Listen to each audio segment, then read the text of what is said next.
अंबिकापुर में जर्जर national highway को लेकर भाजपा संगठन मंत्री पवन साय की नाराजगी सामने आई है। बताया जा रहा है कि खराब सड़क के कारण उनकी गाड़ी करीब 2 घंटे तक फंसी रही।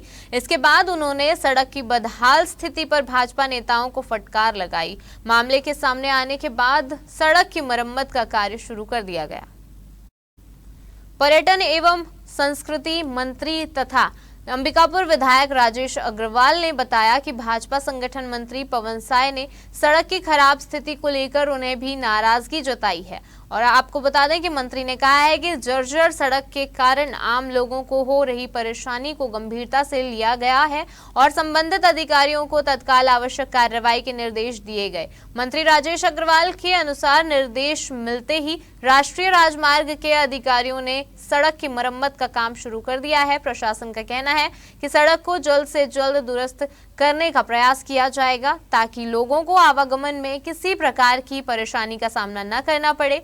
अब सभी की निगाहें इस बात पर हैं कि मरम्मत कार्य कितनी तेजी और गुणवत्ता के साथ पूरा किया जाता है।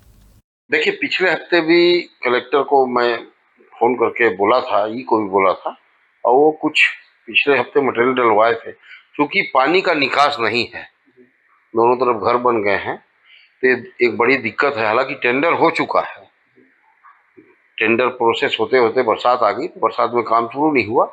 बरसात बाद तत्काल जो ठेकेदार है वो काम शुरू करेगा।